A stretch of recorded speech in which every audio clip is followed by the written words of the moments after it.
Chapter 10 Surprises. A sharp pounding brought Sunset into consciousness. Sunset, it's time for school.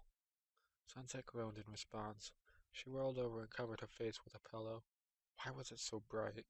It was uncalled for, really. The sun could light up the world without it being so bright.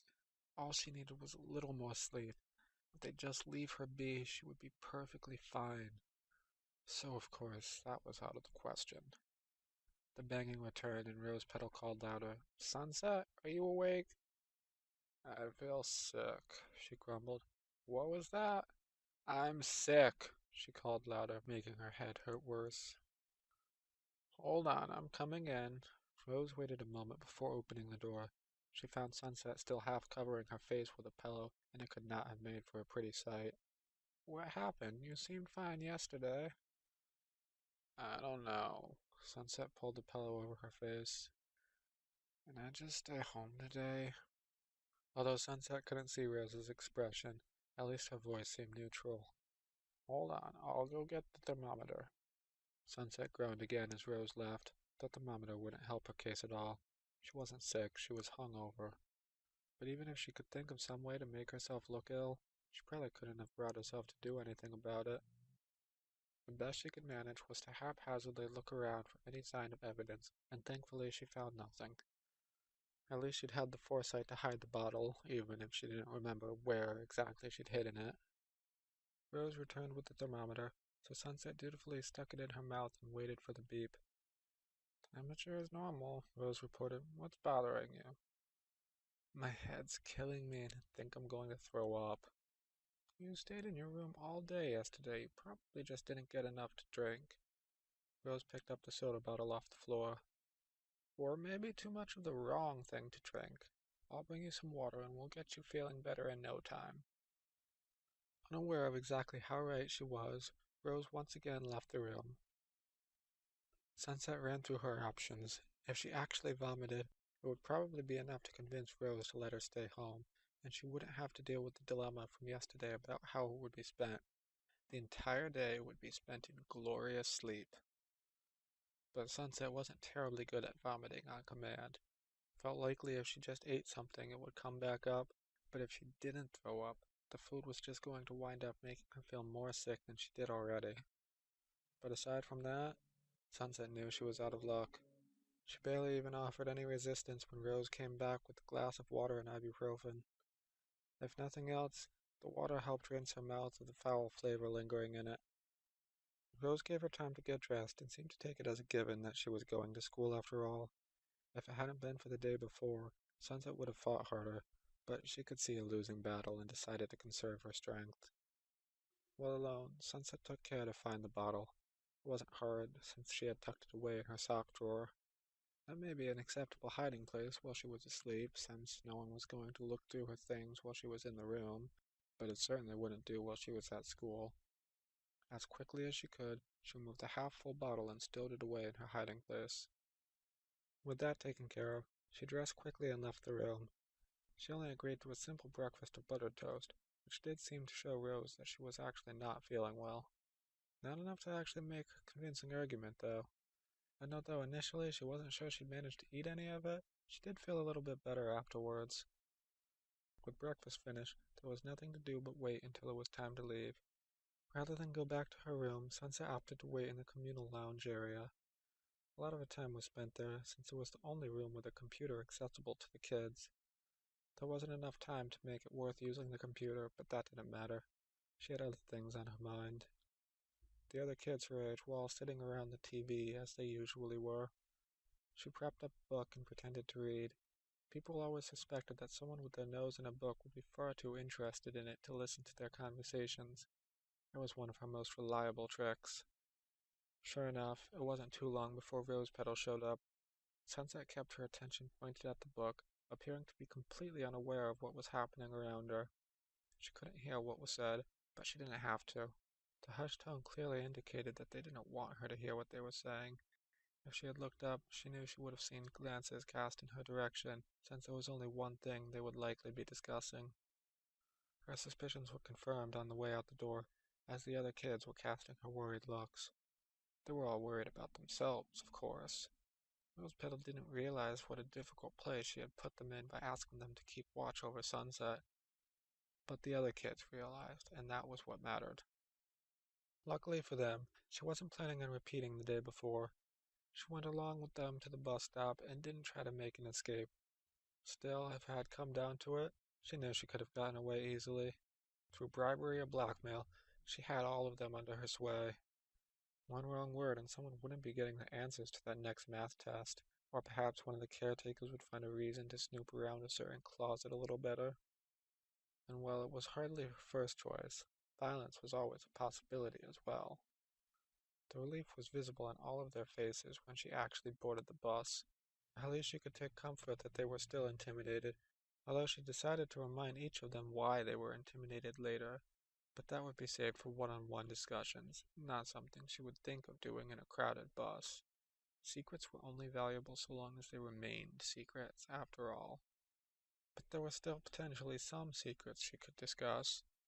She took a seat next to one of the only people she had anything resembling a friendly relationship with.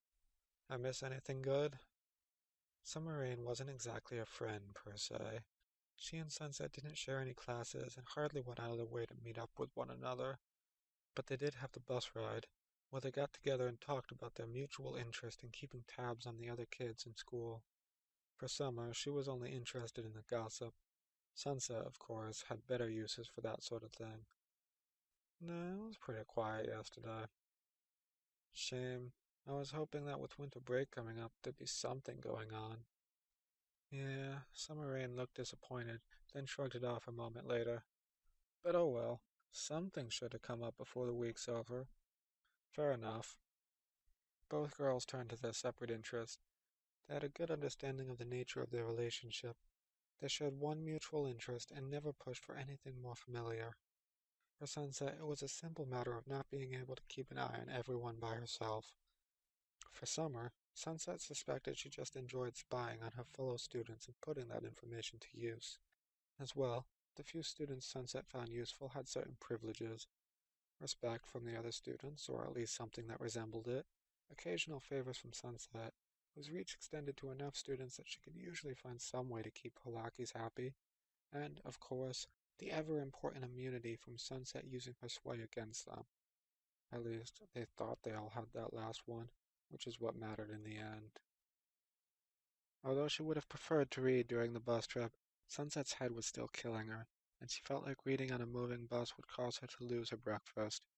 So instead, she focused on the world outside of the window. It had snowed again during the night, and the temperature had dropped a little more. All around the bus, kids were discussing plans to play in the snow, but Sunset just found it to be an inconvenience.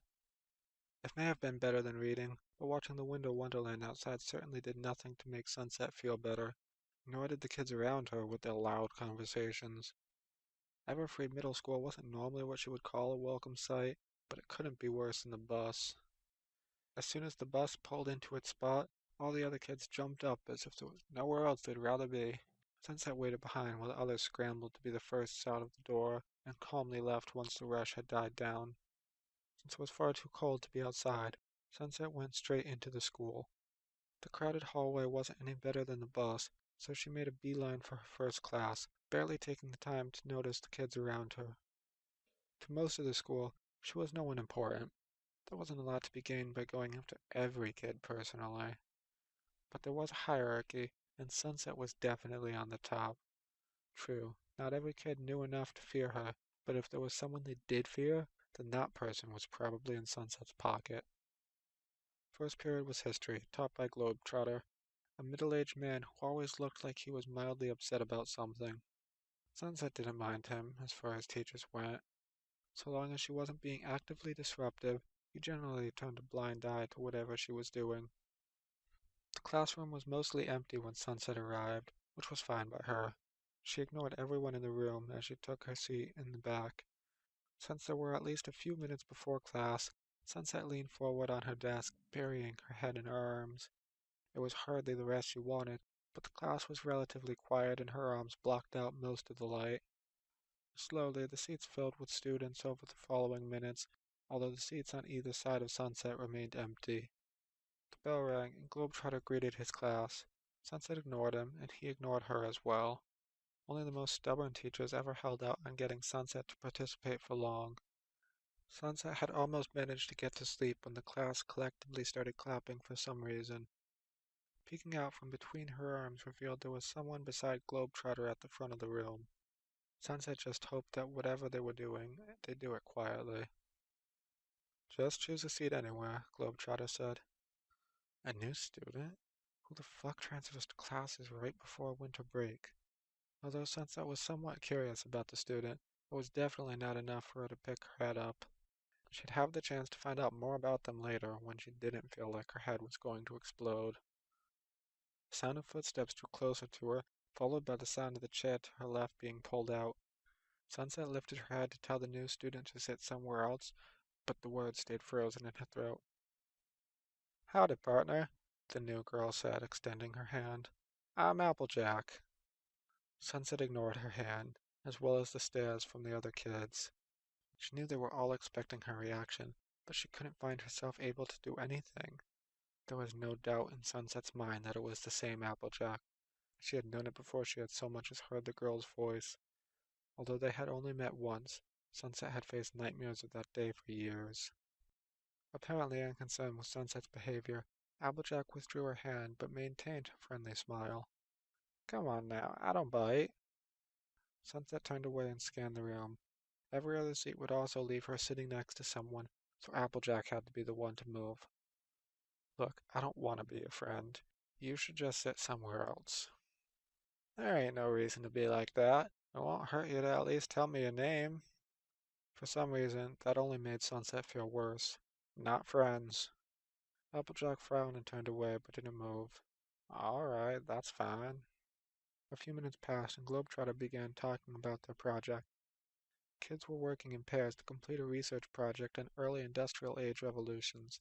Sunset probably wouldn't have been interested in doing the project one way or another, but since they expected her to do it outside of school, she had never even entertained the thought. Ignoring the teacher, Sunset turned to Applejack. So, why are you still sitting here? Applejack shrugged.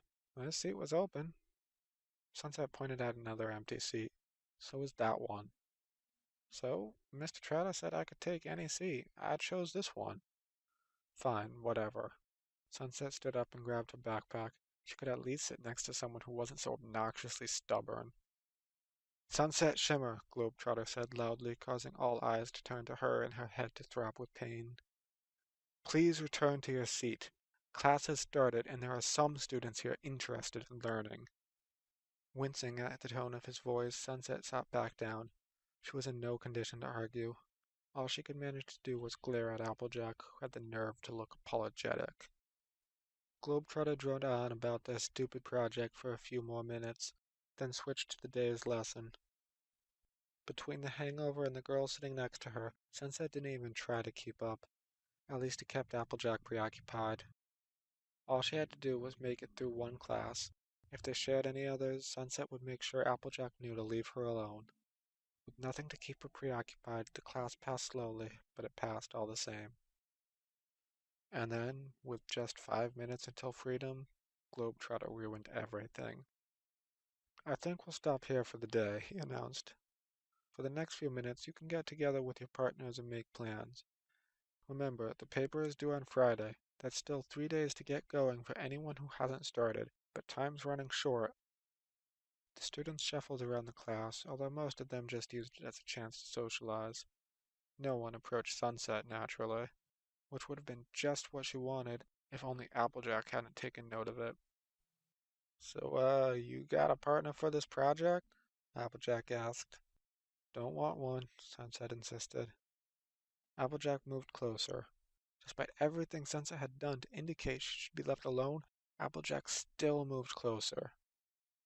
Come on, it just makes sense. Neither of us has a partner, so we should work on it together. Sunset shook her head in disbelief. How many times do I have to tell you that Mr. Trotter? Applejack raised her hand to get his attention. She wouldn't. Yes, Applejack? Would it be alright if me and Sunset worked together, seeing as neither of us has partners yet? She would. Globetrotter looked at Sunset skeptically. Sunset herself had her eyes fixed on Applejack, staring at her incredulously. After a moment's pause, Globetrotter answered in an uncharacteristically bright tone. I don't see why not. Sunset turned her glare on him and found he was actually smiling. More than a few students were also watching with a mix of emotions. They all clearly expected a response from her, but even Sunset had her limits, and outright arguing with the teacher was one of them. Instead, she leaned back in her seat and waited for the classroom chatter to resume at its normal volume. So what's the plan, partner? Got any ideas for What's your fucking problem? Sunset asked, turning suddenly to face Applejack. She kept her voice low enough that Globetrotter wouldn't hear, but compensated by filling it with as much hostility as she could manage. By all appearances, Applejack took it as a friendly joke. She grinned as she leaned even closer, hovering over the gap between their desks. Well, she said, her voice even quieter than Sunset's had been. At least you remembered how to swear, right? Sunset jumped to her feet. She wasn't sure what she wanted to do. All she could focus on was Applejack's smug expression and one thought. She does remember. Before Sunset could do anything, the bell rang. She stood with her eyes fixed on Applejack as Globetrotter made vain attempts to remind his class to do their project while they quickly filed out of his door. Applejack remained in her seat, wearing a knowing grin and waiting for Sunset to make a move. Deciding to put as much distance in between herself and Applejack as possible, Sunset grabbed her backpack and walked to the door. She didn't look back to see Applejack's reaction. It had been 7 years since Sunset and Applejack had met. That day had marked a major turning point in her life. In her childhood delusions, she had expected something wonderful. Instead, she had come face to face with something that would haunt her. But there had also been Applejack. One memory from the worst time in her life that had never been tainted. A little girl who had managed to make a bigger impact in a single meeting than most of the adults in her life could manage in years. Someone who came in at just the right time and said just the right things to break through Sunset's barriers without ever trying. In her dreams, Applejack had always been the one to try to guide her along the right path. In every single one, Sunset had turned from her. It had been years since she dreamt about the farm girl, but even as Sunset had grown, Applejack had remained the same little girl. Even more conscious, Sunset would occasionally think about her, but it was always the young girl who had been there to hold her hand. She had never spared a single thought to the fact that Applejack had to be growing up as well. In time, she had become more of an idea than a person. Applejack belonged in her past, so Sunset did what she could to put everything behind her. It was made a little easier by the fact that Applejack didn't show up in her second period, nor to her third or any others. They shared one class together, and Sunset would just have to figure out a way to minimize their interaction there. The final bell couldn't come soon enough. Sunset went straight for the buses, eager to put everything that had happened behind her. She was the first one on the bus, and others were slow to follow. While she waited, she watched the kids mingling out in the courtyard. She should have just stuck to reading. Applejack was talking to a girl with fuzzy orange hair, who was laughing at something she said. Sunset turned away.